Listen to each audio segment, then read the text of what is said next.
Okay, now we're ready for Unit 4, Lesson 5. And we're going to be writing expressions again, taking a look at an English statement and translating it into the language of algebra. And again, the what, the why, and the how. What are we learning? Well, we're learning to write expressions that record operations with numbers and variables. Why are we learning this? Well, again, being able to translate from English to algebra is a foundational skill for algebra. It also helps to develop problem solving and critical thinking skills. And how will we know we've been successful? Well, we'll be able to, 1, read the problem, 2, identify the operational words and phrases, and 3, write the expression. So let's get ready, and we're going to begin. Okay, for problem of the day, we're actually going to go back and work with fractions, finding the least common multiple and then adding the fractions. So I'm looking at a denominator of 5 and a denominator of 4, denominator of 2 and denominator of 8. And then I have mixed numbers. I'm noticing the fractions are still the same, but now I have a mixed number to deal with. So I'm going to do the first fraction and the first mixed number with you, and you are doing this along with me. So take a couple of minutes now, and you're going to copy all 4 of these fractional problems down. And then when I start working the first and the third one, you're doing it right along with me, either in your notebook or on binder paper. So pause the video here, copy these 4 down, and be ready to continue. Okay, so I'm looking at a denominator of 5 and a denominator of 4, and I'm thinking, what is the least common multiple? The first multiple they both share. And I'm thinking of my 5 table and my 4 table. And I have 5, 10. Well, 4 won't go into either of those. 15, yeah, 4 won't go into a 15. 20, oh, wait a minute. 4 goes into 20. So 20 is my least common multiple. Remember, you can either write out the multiples or you can prime factor to find your least common multiple. Okay, now I'm setting up my factor box. And I'm thinking 4 times what number is 20? Well, 4 times 5. 4 times 5 is 20. We already have that. 3 times 5 is 15. Now I have made an equivalent fraction. 5 times what number is 20? Well, 5 times 4. 5 times 4 is 20. It's already there. 4 times 4 is 16. Now I can add my numerators. 16 plus 15. Well, 6 and 5 is 11. 1 and 1 is 2. 1 more is 3. 31 over 20. I cannot leave an improper fraction. I know 20 goes into 31 one time. My denominator is going to stay 20. And if I subtract 31 from 20, I get 11. 1 and 11 twentieths is my answer. Now, I'm going to take a look at this side, and I'm going to notice that my fractions are still the same.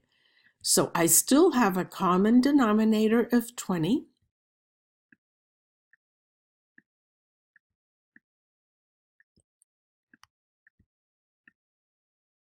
When I find my factor,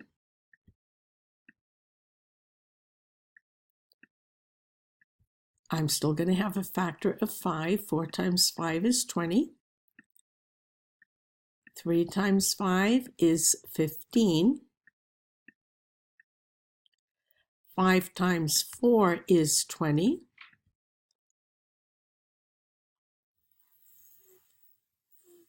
4 times 4 is 16.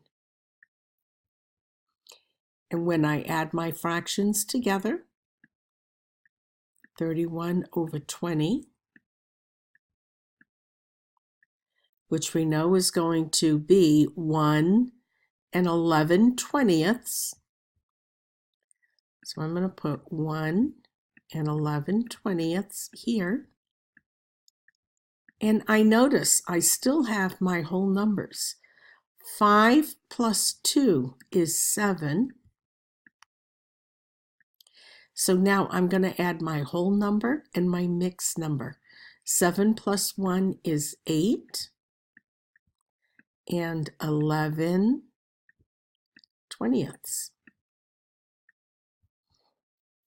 Okay, now I'm going to have you pause the video here, and you're going to complete adding these fractions and then adding these mixed numbers. So pause the video here and check back in when you're done. Ready? Go. Okay, so I'm looking at a denominator of 2 and a denominator of 8. And I'm thinking of my 2 table, I'm thinking of my 8 table, and I know that there is an 8 in the 8 table. 8 times 1 is 8. And there's also an 8 in the 2 table. 2 times 4 is 8. So I know that 8 can be my common denominator. So 8 times what number is 8? Well, that would be a 1. That means I'm going to use a factor of 1 here too. 5 times 1 is 5. And like we talked before, I notice if my denominator did not change when I make an equivalent fraction, my numerator stays the same. So now 2 times what number is 8? Well, that would be a 4. And that means I'm going to multiply 1 times 4, and I'm going to get 4/8. So now I can add 4/8 plus 5/8. Remember, I add the numerators. I do not add the denominators. And 4/8 plus 5/8 is 9/8. 9/8 is an improper fraction. 8 will go into 9 one time and 1 left over. 1 and 1/8. So now I'm going to come over here, and again, I'm remembering my fractions are the same.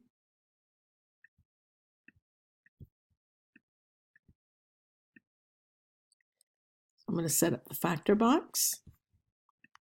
I'm going to make my equivalent fractions. And again, the common multiple that 2 and 8 share is 8.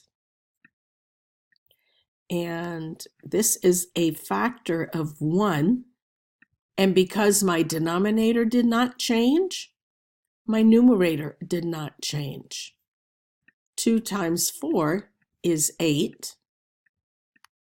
1 times 4 is 4. So now I have equivalent fractions. I can add my numerators, and that's going to be 9/8. That's an improper fraction, and this equals 1 and 1/8. But I still have 3 and 4. 3 plus 4 is 7. So now I can add my whole number and the whole number for my mixed number. 7 and 1 is 8 and 1/8. Okay? Hopefully you did well on that. If you were a little confused with parts of this, then please rewind the video and see if you can make sense out of what it is that we did, and then practice a little bit more. So now on to the input model. And I'm going to read each phrase and write a corresponding expression. So I'm going to look at this statement here. R plus 21. Well, plus is a keyword for addition. So when I translate this, I'm going to have R plus 21. Okay, and I've translated from an English statement to algebra. So now I'm going to, again, read the problem. 3 times the sum of k and 5.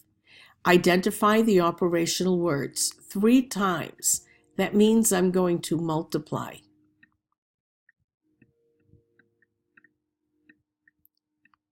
The sum means I'm going to be adding. And I'm going to be adding K and 5. So I need to write 3 times the sum of K and 5. Well, 3, and I'm going to put this in parentheses, the sum of K and 5. K and 5. When I read this statement, I realized I had 2 operations, multiplication and addition, and that told me I was looking at the distributive property. So 3 outside the parentheses means multiply. So 3 times the sum of K and 5. So now, structured guided practice. And I want you to take a look at the 2 structured guided practice examples. Did I put that same one twice? Oh. I'll have to make up another one. I put the same one twice. That's not good. So we have S divided by 6. So I have my variable divided by 6. Okay, so read the problem, identify the operational words and phrases, and then write the expression. So if I have S divided by 6, I'm going to have S divided by 6. Okay, and I'm going to put a different one for the second structured guided practice, and then we can work on that one. Okay, now you already have this one in your book. If you're looking at your SWON math book, or if you have copies of the pages of your SWON math book, then you already have the second one. I needed to go and add this in because I left it out when I first made the slides. So now I'm looking at twice the difference between H and 5. Twice. This means I'm going to multiply by 2.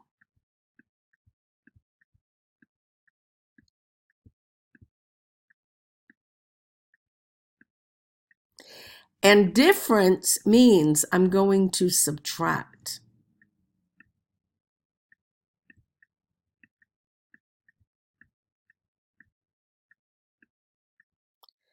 And I'm going to subtract the difference between H and 5. So again, I'm looking at, I have 2 operations, multiplication and subtraction. So twice the difference between H and 5. Well, I know I'm going to subtract these 2. So I'm going to have 2 times the difference between H and 5.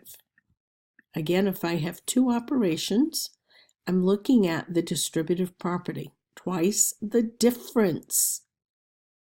This means subtraction. 2 times the difference of H and 5. Good. Now, final check for understanding.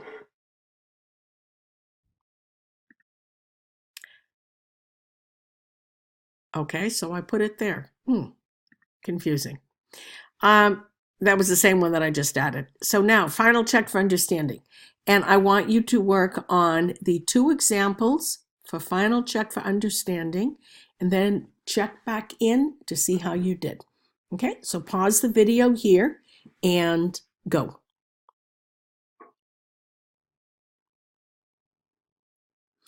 Okay, so now I have n times 6. Well, I know this is going to be multiplication. N times 6. I could write n times 6. But normally when you have a variable and you're multiplying it, you put the coefficient first and the variable second. 6 times n. Okay, so I read the problem, I identified the operational words and phrases, and I wrote the expression. Hopefully that's what you had down for yours too. Let's look at the second one. 7 more than 3 times W. 7 more than. This means addition. And what am I going to be adding? I'm going to be adding 3 times W. Okay. So 7 more than. More than means I'm going to have to show my multiplication first. 3 times W plus 7.